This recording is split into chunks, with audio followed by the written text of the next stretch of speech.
The council chamber was completely silent. Every representative from every species sat perfectly still, watching the battle recordings on the main display. The video showed the Indomitable standing alone against the entire Rakthor armada, her railguns firing again and again, her armor absorbing hits that should have destroyed her. When the recording ended, nobody spoke for a long moment. Finally, the council leader, an ancient being whose species had explored space for 10,000 years, spoke. "I have seen many battles in my life. I have never seen anything like this." Ambassador Tae-hyun stood before the council, trying to look dignified despite his exhaustion. He had spent the last 3 days in emergency meetings, answering questions about human technology and military capabilities. "Humanity wishes to thank the council for allowing us to assist in the crisis." "Assist?" One council member laughed, but it wasn't mocking this time. It was genuine amusement. "Ambassador, you didn't assist. You saved an entire fleet and defeated the most dangerous pirate armada in galactic history, with 4 ships." "The Solarix fleet fought bravely alongside us," Tae-hyun replied diplomatically. Vexthar stood up from his seat. His scales, usually bright red, were still pale from his injuries. "The ambassador is kind, but we all know the truth. My ships were crippled. If the humans had not arrived, we would all be dead." He turned to face the council. 3 days ago, I mocked the human supercarrier. I called it primitive and crude. I laughed at their technology." He paused. "I was wrong. Not just wrong.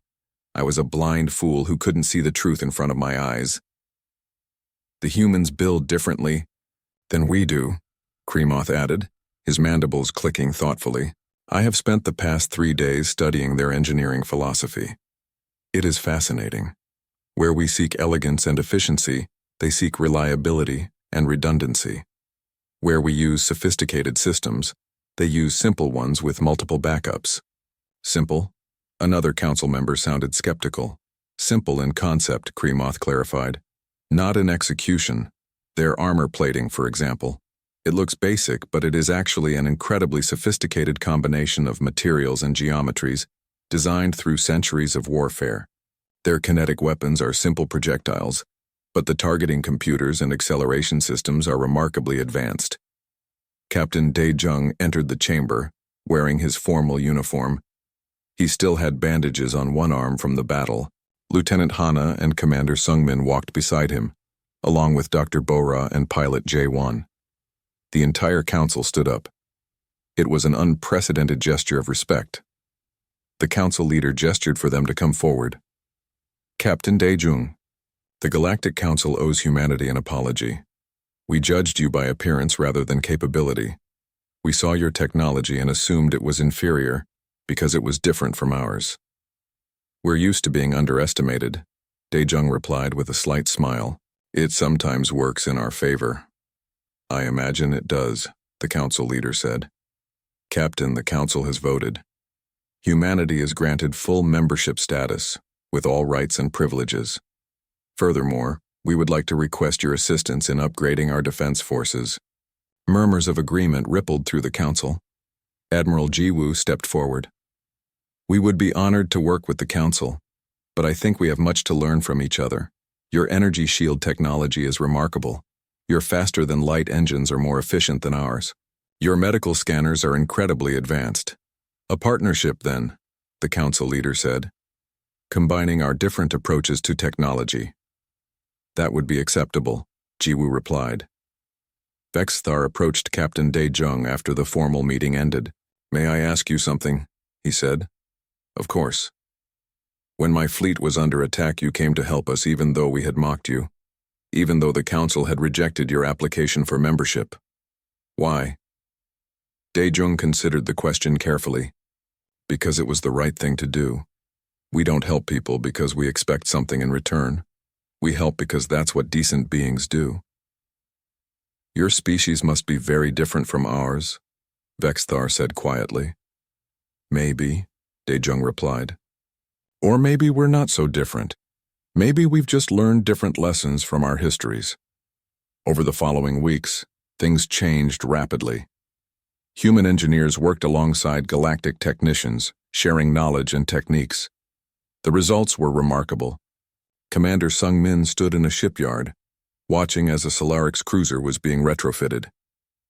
"See there," he pointed at the hull. "We're adding a layer of reactive armor under their energy shields. If the shields fail, the armor provides backup protection." A Solarix engineer watched with interest. "And we're installing our quantum processors in your carriers, but with your shielding and backup systems, the best of both approaches." "Exactly," Sung Min agreed. Dr. Bora worked in a medical facility with doctors from a dozen species. "Your scanners can detect problems that our equipment misses," she explained to a jellyfish-like alien doctor. "But our manual diagnostic techniques work when technology fails. Together, we can provide better care." The alien doctor rippled with what might have been a nod. "Your species has an interesting saying, 2 heads are better than 1. "Something like that." Bora smiled. Pilot Jae-won trained galactic fighter pilots in human combat techniques. "Don't rely only on your computers," he told a class of young pilots from various species. "Use your instincts, be unpredictable. Think like a living being, not a machine." One student, a being with 4 arms and compound eyes, raised a concern. "But unpredictability means inefficiency." "It also means your enemy can't predict what you'll do next," Jae-won replied. "In combat, that's more valuable than efficiency." Lieutenant Hana gave a presentation to council military officers about kinetic weapons. "The key is understanding that different weapons are good for different situations," she explained. "Energy weapons are excellent for precision strikes and sustained fire. Kinetic weapons are better for penetrating armor and creating area denial. Why not use both?" The officers exchanged glances. It seemed so obvious now. Why had they abandoned one type of weapon entirely? 6 months after the battle, the first joint human galactic warship was completed. It was a beautiful synthesis of technologies. Sleek lines like a council ship, but with angular armor sections protecting critical areas. Energy weapons and railguns working together. Quantum computers with analog backups. Advanced shields backed by physical armor. Captain Dae-jung attended the launching ceremony. The ship was named Harmony, symbolizing the new cooperation between humanity and the galactic species. "She's beautiful," Admiral Jiwoo said, standing beside him. "She is," Dae-jung agreed. "Elegant and tough. The best of both worlds." The Indomitable remained in active service, but she was no longer alone. More human carriers were being built, and galactic shipyards were adapting human techniques to their own designs. The galaxy's military forces were becoming stronger, better prepared for whatever threats might appear. Warclaw and his surviving pirates were eventually captured. They faced trial for their crimes. During his testimony, the pirate leader was asked why he had continued to fight even after seeing the human weapons. "Because I couldn't believe it," Warclaw admitted. "I couldn't accept that simple weapons could defeat advanced ones. I thought their victory was luck." "And now?" the judge asked. Warclaw looked down at his clawed hands. "Now I understand. Simple doesn't mean weak. Sometimes the simplest solution is the strongest one." In a quiet moment, long after the ceremonies and celebrations had ended, Vexthar met with Captain Dae-jung one last time before the Indomitable departed on patrol. "I learned something from you humans," Vexthar said. "It's not about how advanced your technology is. It's about how well you use it." "That's part of it," Dae-jung replied. "But there's more. It's about understanding that there are many ways to solve a problem. What works for one species might not work for another. The key is respecting those differences instead of mocking them." "Wise words," Vexthar said. He extended his hand in the human gesture of friendship. "Thank you, Captain, for saving my people, and for teaching us humility." Dae-jung shook his hand firmly. "Thank you for being willing to learn." As the Indomitable prepared to depart, Commander Sung Min ran a final check on all systems. The battle damage had been repaired, and the old carrier was ready for new adventures. "She's still not pretty," one of the crew members joked. "No," Sung Min agreed with a smile. "But she's ours, and she never quits." On the bridge, Captain Dae-jung sat in his command chair and looked at his crew. Lieutenant Hana at weapons, the navigation officer at his station, Engineers monitoring their systems. All of them ready, all of them capable. "Take us out," he ordered. "Normal patrol speed." The Indomitable's engines flared to life, and the massive carrier moved away from the station. She might not be as elegant as the galactic ships around her. She might look primitive and crude compared to their sleek designs, but everyone who saw her now understood the truth. She was exactly what she needed to be. Behind her, the galaxy had changed. Species that had dismissed human technology were now embracing it. Ideas that had seemed primitive were being recognized as practical. And the Galactic Council, which had once granted humanity only provisional status, now considered Earth's representatives among their most valued members. The Indomitable raced through space faster than any council member had expected. Inside the carrier, the crew moved with practiced efficiency. They had trained for exactly this kind of situation. Commander Sung Min worked in the engine room, his hands moving quickly over the controls.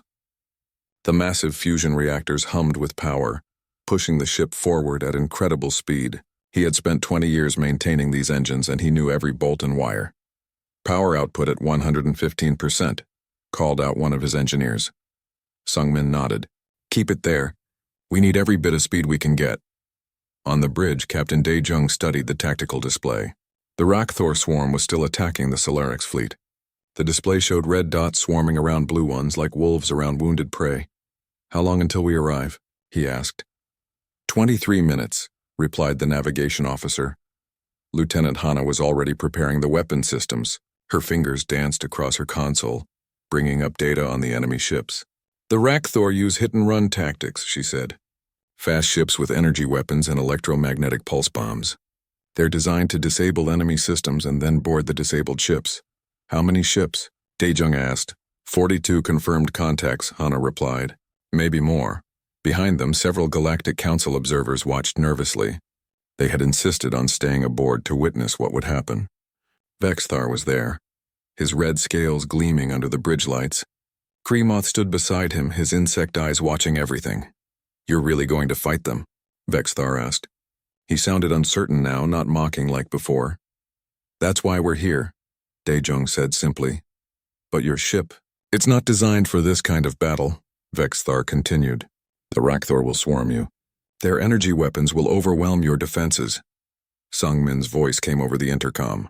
"Captain, all weapon systems are online. Railguns are loaded and ready." "Railguns?" Kremoth's mandibles clicked in confusion. "You mean those kinetic weapons we saw? You're actually planning to use those against energy-shielded ships?" "Yes," Dae-jung said. Dr. Bora entered the bridge carrying a medical report. She was the chief medical officer, and she had been preparing the sickbay for casualties. "We're ready for wounded," she reported. "Both ours and theirs." "Theirs?" Vexthar looked confused. "You're planning to take prisoners?" "We're planning to save lives," Bora said firmly. "That's what doctors do." The Indomitable dropped out of faster-than-light travel right at the edge of the battle zone. The scene ahead was chaos. Solaric ships, elegant and beautiful with their silver hulls and glowing shields, were burning. Some were already destroyed, broken pieces floating in space. Others were desperately trying to fight back, but their energy weapons couldn't hit the fast-moving pirate ships. The Rakthor vessels were ugly compared to the Solaric ships. They were built from scavenged parts covered in mismatched armor and bristling with weapons. But they moved like sharks, fast and deadly. "They've spotted us," Hana announced. "The pirates are changing formation." On the main view screen, the Rakthor ships began to turn toward the Indomitable. A transmission came through, filled with harsh laughter and strange clicking sounds. "Another victim comes to die," a rough voice said. "How generous," Dae-jung didn't respond. He simply gave his orders. "Launch all fighters. Bring weapons to full power." Across the massive carrier, hangar doors opened. Hundreds of small fighter craft poured out like angry wasps from a nest.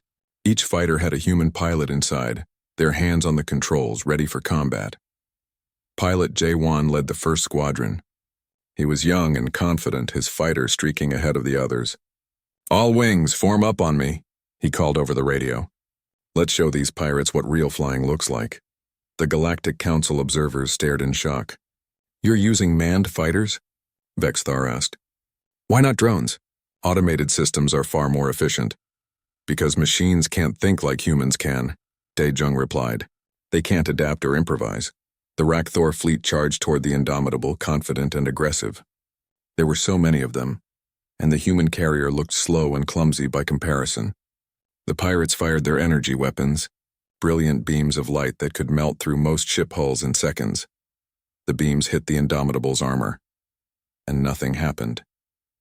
The energy dispersed across the angular plates, spreading out and dissipating into space. The armor, which looked so crude and primitive, had been designed specifically to handle energy weapons. The ceramic composite layers and reactive plating scattered the beams like light through a prism. Impossible, Vexthar whispered. Those beams should have burned through your hull. Sungmin's voice came over the intercom again, and he sounded almost amused. We've been fighting with energy weapons for 300 years. Did you think we wouldn't learn how to defend against them? The pirates fired again, this time launching their electromagnetic pulse weapons. These were supposed to shut down enemy ships completely, frying all their electronic systems. The pulses hit the Indomitable in waves of invisible energy. The carrier's lights flickered for just a moment, then came back to full brightness. All systems normal, reported the engineering station. EMP had minimal effect. Kremoth made a clicking sound of disbelief. Your quantum computers should have been destroyed by that pulse. We don't use quantum computers for critical systems, Hana explained, her eyes never leaving her weapons display. Too fragile. We use shielded conventional processors with analog backup systems. They're harder to disable. The pirates were getting closer now, their ships spreading out to surround the carrier. They were preparing for a massive coordinated attack. Their commander, Warclaw, was broadcasting threats and insults over all frequencies. Primitive humans, Warclaw snarled. Your armor means nothing. We will tear you apart piece by piece, Captain Daejung finally responded. His voice was calm and cold. You're welcome to try. Weapons officer, you are authorized to fire when ready. Lieutenant Hana smiled. Yes, sir. Firing now. The Indomitable's railguns opened fire. The sound was different from energy weapons. There was no hum or whine.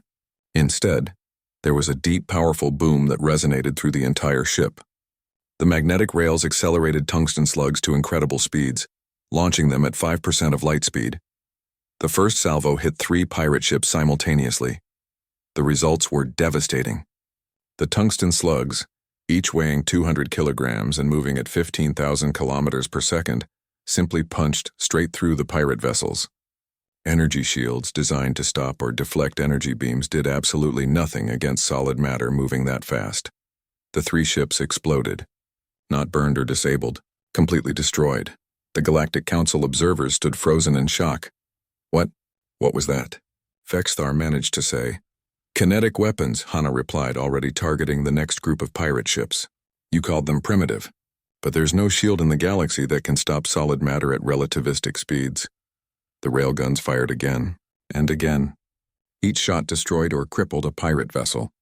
The Rakthor formation, so confident moments before, began to scatter in panic. Jae-Wan and his fighter squadrons engaged the remaining pirates. The human pilots flew with unpredictable patterns, using their instincts and training to outmaneuver the enemy. The pirates' computer-calculated attack patterns couldn't predict what the humans would do next. The fighters didn't use energy weapons either. They fired missiles with proximity fuses and used old-fashioned cannons.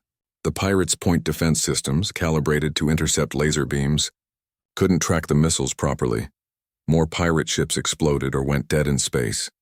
This isn't possible, Kremoth whispered. Kinetic weapons are too slow. They can't hit fast-moving targets. They don't have to hit directly, Hana explained. We calculate where the target will be and fire at that location. By the time they see the slug coming, it's too late to dodge. In less than 10 minutes, the Rakthor swarm had lost 15 ships. Warclaw's confident attacks had turned into desperate retreats. The pirate commander couldn't understand what was happening. His ships were faster. His weapons were more advanced. His shields were state-of-the-art. But none of it mattered against weapons that simply ignored all of those advantages. All ships, scatter. Warclaw finally screamed over the radio. Retreat and regroup. But Lieutenant Hana had already calculated their retreat paths. The railguns fired one more time. Not at the ships themselves, but at the space around them. Thousands of smaller projectiles filled the area like a cloud, damaging engines and weapon systems. The Rakthor fleet limped away, broken and confused. The battle was over almost before it had truly begun. Captain Dae-jung turned to the Galactic Council observers. "Now," he said quietly, "shall we help your Solarix fleet?" The damaged Solarix ships floated helplessly in space. Their beautiful silver hulls were scorched and torn.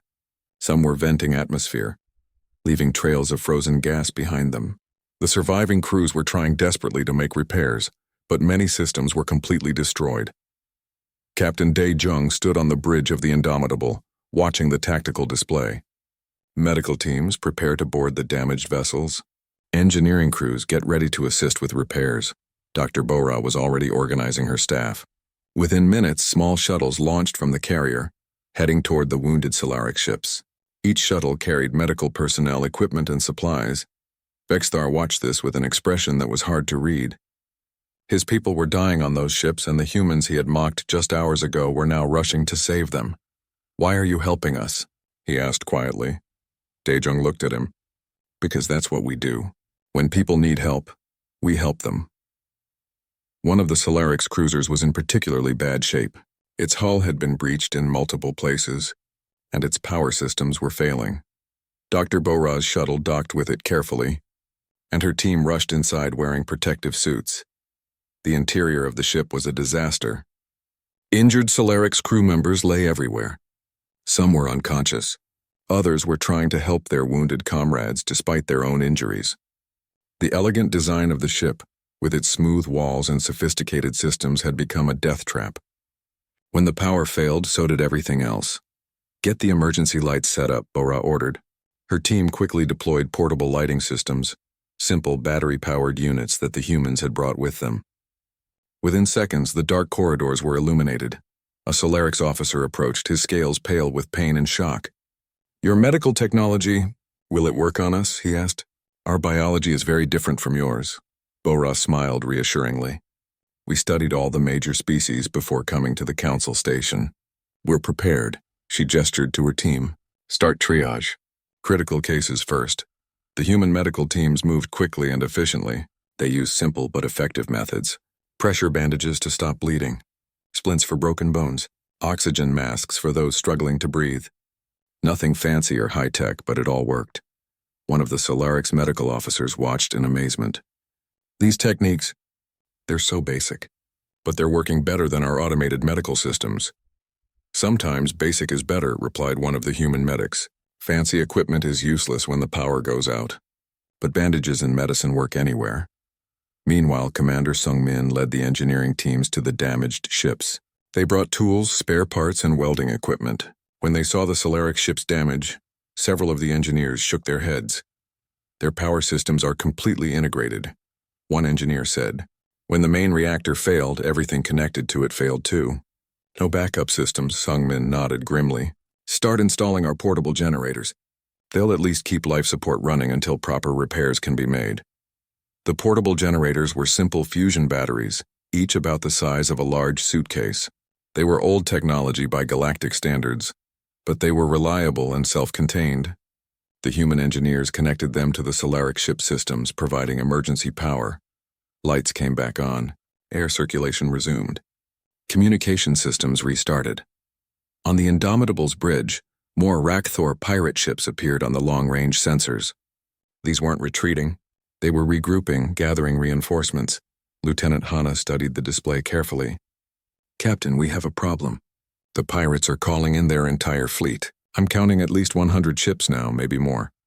Kremoth's mandibles clicked nervously. "That's their full armada.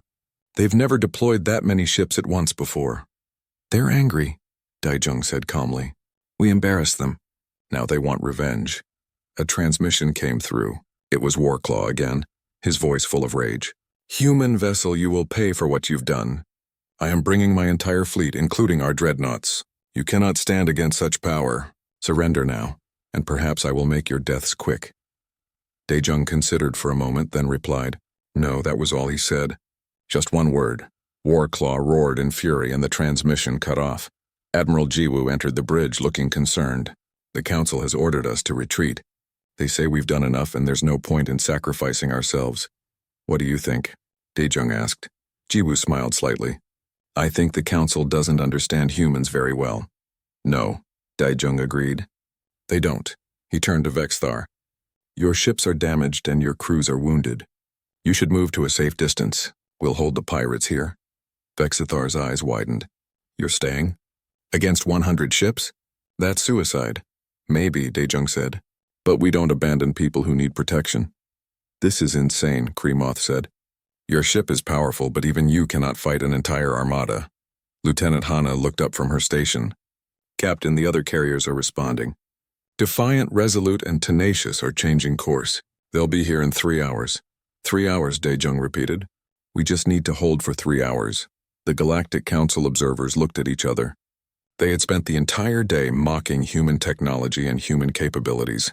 Now they were watching these same humans prepare to face impossible odds to protect people they had just met. Vexthar made a decision. No, he said firmly. We'll stay and fight with you. My ships may be damaged, but we still have weapons. Your crews are wounded, Daijung pointed out. And we are still warriors, Vexthar replied. You saved our lives. The least we can do is stand beside you. Kremoth clicked his mandibles thoughtfully. I have no ship here, but I have knowledge of Rakthor tactics. I can help coordinate your defense. Thank you, Daejung said. He meant it. The hours passed slowly. The human engineering teams worked miracles on the Solaric ships, getting weapons systems back online and repairing critical damage. Dr. Bora's medical team saved dozens of lives using their simple but effective methods. On the Indomitable, the crew prepared for the coming battle. They reloaded the railguns with fresh ammunition. They checked and double-checked every system. They knew what was coming.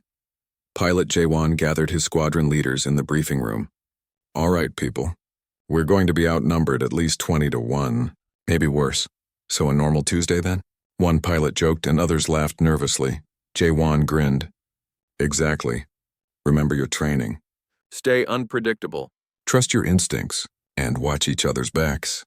The pilots filed out, heading to their fighters. Despite the danger, they walked with confidence. They had trained for years for situations like this. They were ready. Commander Sung Min ran final checks on the ship's systems. The reactors were running perfectly. The railguns had full power. The armor plates, scorched but intact from the earlier battle, would protect them again. Beautiful ship, said one of the Solarix engineers who had come aboard to observe. I mocked her earlier. I was wrong. She's not pretty, Sung Min agreed. But she's tough, and she doesn't quit. On the bridge, the long-range sensors showed the approaching fleet. The Rakthor armada was massive. Dozens and dozens of pirate ships all converging on this location. And in the center, 5 enormous vessels that dwarfed everything else.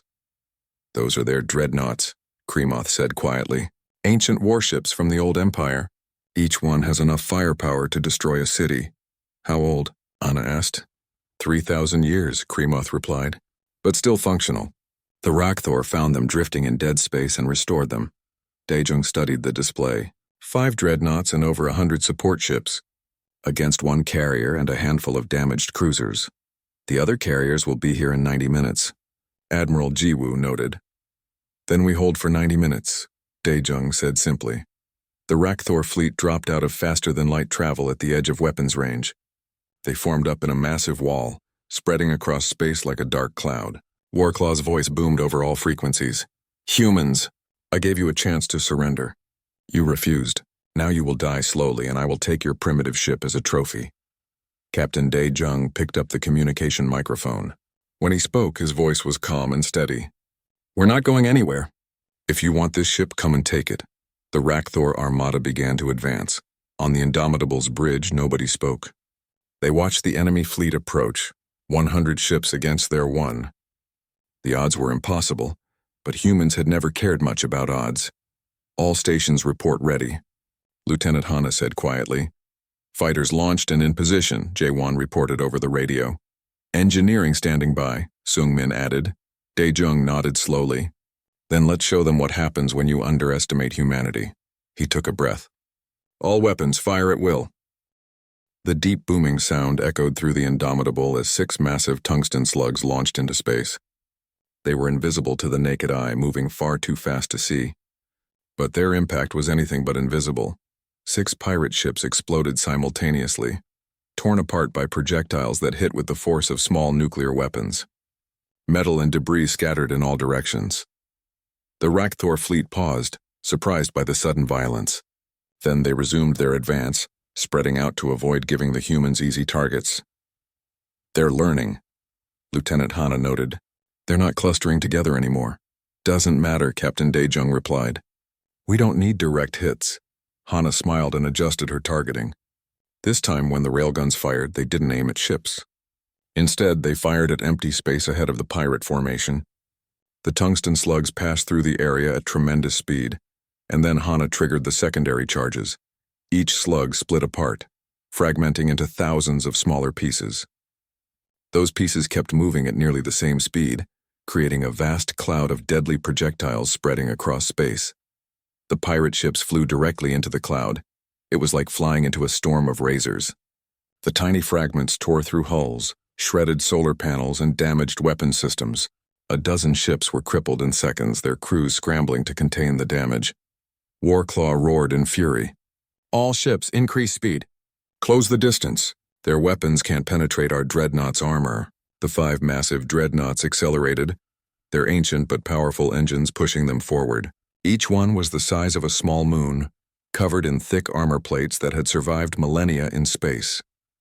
"The dreadnoughts are advancing," reported the tactical officer. Kremoth clicked nervously.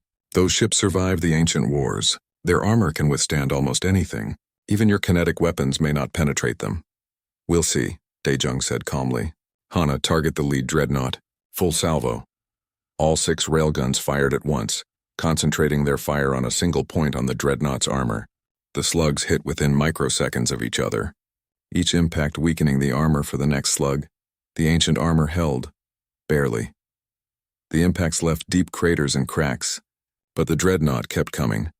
"Their armor is tougher than I expected," Hana admitted. Pilot J1's voice came over the radio. "Let us try." Fighters inbound on attack run. 300 fighters swept toward the dreadnoughts like a swarm of angry hornets. The massive ships activated their point defense systems, trying to shoot down the tiny craft. Energy beams lashed out, destroying dozens of fighters, but the humans didn't fly in predictable patterns. They twisted and dodged, using their human instincts to avoid the computer-aimed weapons. For every fighter destroyed, 5 more got through. Jaewon led his squadron directly at the lead dreadnought's bridge section. "All wings fire missiles on my mark. 3, 2, 1. Mark!" Hundreds of missiles streaked toward the dreadnought. The ship's point defense system shot down most of them, but not all. Several missiles impacted against the armor, their explosions blackening the ancient metal but not penetrating. "We're not getting through," one pilot reported. "We're not trying to," J1 replied. "We're just making them angry. Keep them focused on us." It was working. The dreadnought's attention was divided between the Indomitable and the fighter swarms. They couldn't concentrate their fire effectively. Meanwhile, the smaller Rakthor ships were trying to flank the carrier. They moved fast, using the dreadnoughts as cover, but they had forgotten about the damaged Solarix cruisers. Vexthar stood on his ship's bridge, watching the battle unfold. His cruiser's energy weapons were back online thanks to the human engineers. "All Solarix ships target the flanking vessels. Don't let them surround the humans." The Solarix cruisers opened fire. Their energy beams were elegant and precise, cutting through pirate ships that got too close. It wasn't enough to turn the tide of battle, but it was enough to slow the enemy advance. On the Indomitable, Commander Sung-min monitored the power systems. "Captain, the railguns are running hot. If we keep firing at this rate, we'll burn out the magnetic coils." "How long can we maintain current fire rate?" Daejung asked. 40 minutes, maybe less. Daejung checked the time. The other carriers would arrive in 70 minutes. They needed to last longer than the weapons would hold out. "Reduce fire rate by 30%, he ordered. "Conserve ammunition. Make every shot count." The battle continued, violent and chaotic. The Rakthor fleet pressed forward, taking losses but never stopping. Warclaw was determined to destroy the human ship, no matter the cost. Then the dreadnoughts launched their main weapons. Massive plasma cannons, each one as large as a building, began to charge. Energy built up in the weapons, glowing brighter and brighter. When they fired, the beams were like pillars of fire, bright enough to hurt the eyes even through filtered view screens. The beam struck the Indomitable directly. The entire ship shook. Alarm klaxons wailed. Crew members grabbed onto their stations to avoid being thrown across the room. The lights flickered as power surged and fluctuated. For a moment, everyone thought the carrier was finished. Then the lights came back on. Damage report, Tae-jung called out. Sections 7 through 12 on the port side are heavily damaged, came the reply. Armor plating melted through in 3 places, but the secondary armor held. Hull integrity maintained. Vexthar stared in disbelief. You survived a direct hit from a dreadnought's main weapon. That's impossible. Our armor is designed in layers, Commander Sungmin explained over the intercom. The outer layer absorbs and dissipates energy. The middle layer provides structural support. The inner layer is a ceramic composite that doesn't conduct heat well. It's not elegant, but it works, and fire again. Warclaw screamed at his fleet. Keep firing until that ship is destroyed. The dreadnoughts fired again and again. Each hit caused damage, melting away sections of armor. But the Indomitable stayed in the fight. Her crew worked frantically to contain fires and seal breaches, but they never stopped fighting back. Hana targeted the dreadnought's weapon systems, trying to disable the plasma cannons before they could fire again. The railguns scored several direct hits, damaging 2 of the cannons and forcing them offline. But there were still 3 dreadnoughts with working main weapons, and the Indomitable's armor couldn't take many more hits, Captain. Admiral Ji-woo said quietly, "We need to consider evacuation. The ship can't survive much more of this." Dae-jung looked at the tactical display. 63 minutes until the other carriers arrived. They had already held for 27 minutes against impossible odds. "No," he said. "We hold the line." Then Lieutenant Hana noticed something on her display. "Captain, the dreadnoughts are charging their weapons again. But this time they're all targeting us simultaneously. If all 5 plasma cannons hit us at once," she didn't need to finish. Everyone understood. Even the Indomitable couldn't survive that much firepower concentrated in one spot. The dreadnought's weapons glowed brighter and brighter, energy building to critical levels. Warclaw's voice came over the radio, triumphant and cruel. "Say goodbye to your primitive ship, humans. In 10 seconds, you will be nothing but dust." The plasma cannons reached full charge. Captain Dae-jung made a decision.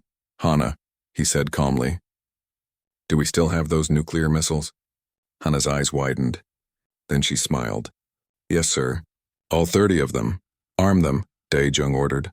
"Target 1 missile at each dreadnought. Launch on my command." Kremoth's mandibles clicked in confusion. "Nuclear weapons? But the dreadnought's armor will easily withstand nuclear explosions." "I know," Dae-jung replied. "I'm not trying to destroy them." He watched the countdown. 5 seconds until the plasma cannons fired.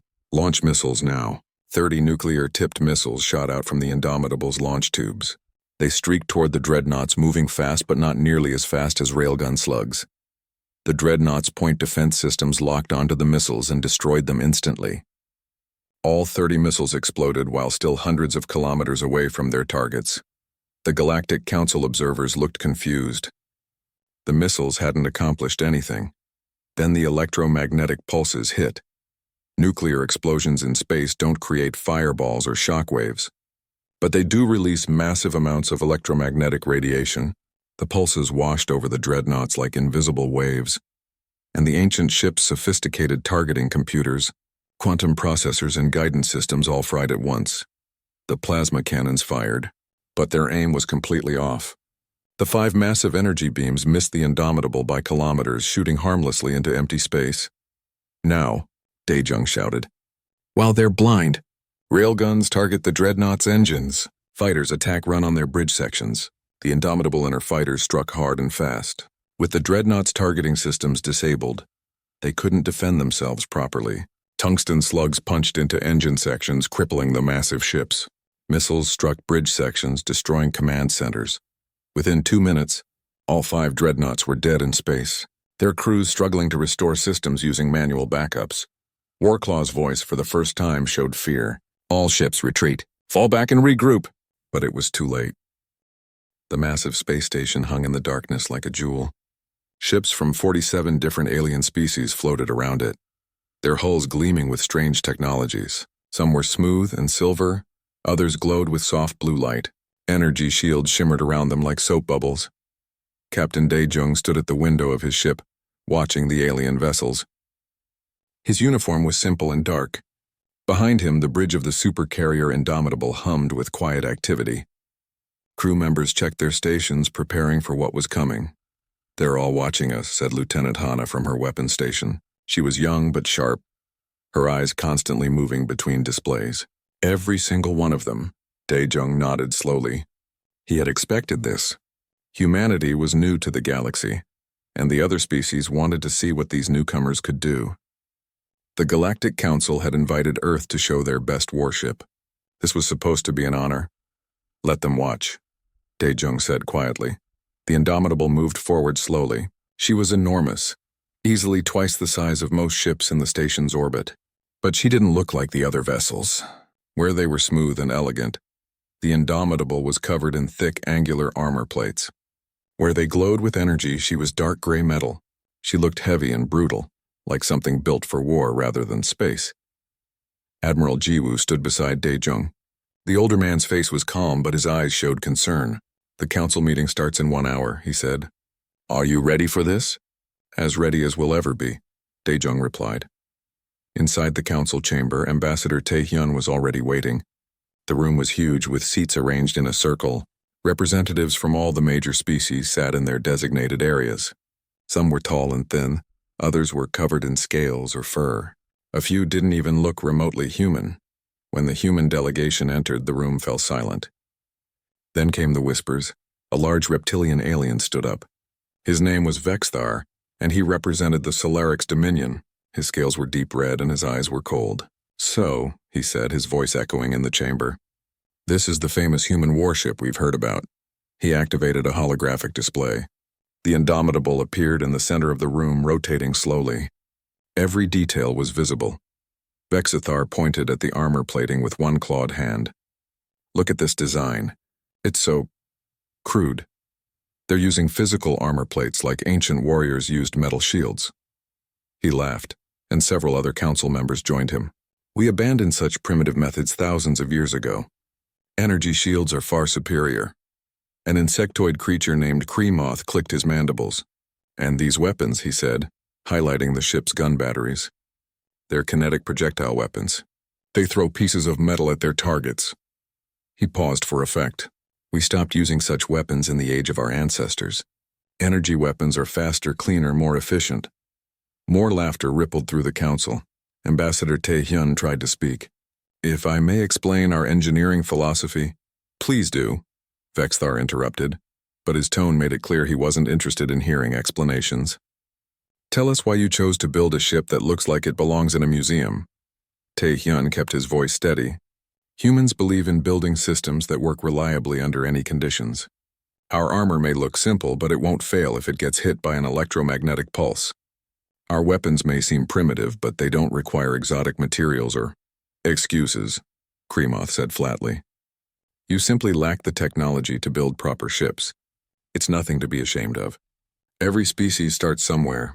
Perhaps in a few thousand years, your descendants will catch up to galactic standards." The hologram showed more details. A council member pointed out the nuclear reactors powering the ship. "Nuclear fission, really? We use antimatter reactors and zero-point energy." Another alien laughed at the crew quarters. "They have beds for thousands of crew members. Don't they know about automated systems? Our ships run with minimal crews because machines do the work." Throughout all of this, Captain Dae-jung remained silent. He stood in the back of the chamber with Admiral Jiwoo, listening to every word. His face showed nothing, but his hands were clasped behind his back, fingers tight. "They don't understand," whispered Jiwoo. "No," Dae-jung agreed. "They don't." The council continued for another hour. They pointed out every aspect of the Indomitable that seemed backward or outdated. The ship had no faster-than-light weapons, no phase shift capability, no quantum computers running its systems. She was powered by simple fusion reactors that the aliens considered ancient technology. Finally, Vexthar stood up again. "I believe we've seen enough," he announced. "The Galactic Council will vote on humanity's application for membership." The vote was quick. Instead of full membership, humanity was granted only provisional observer status. It meant they could watch council meetings but had no real voice in galactic affairs. It was the lowest possible ranking.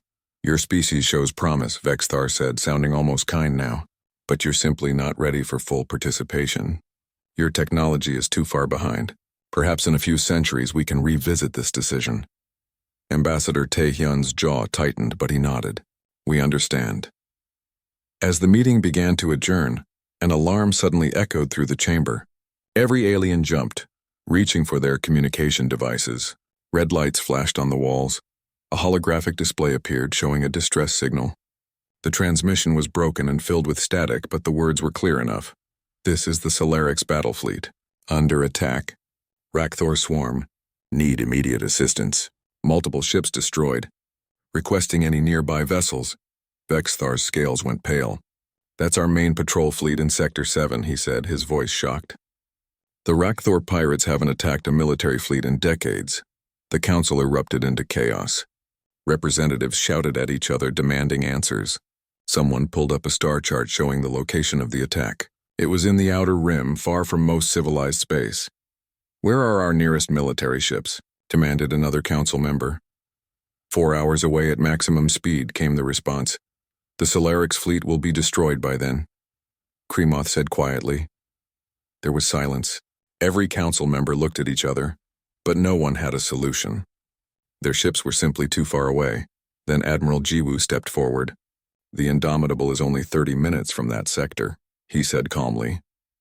We can respond to the distress call. The entire council turned to look at him. For a moment nobody spoke. Then Vexthar laughed, but it was a bitter sound. With respect, Admiral, your ship wouldn't stand a chance against the Rakthor swarm.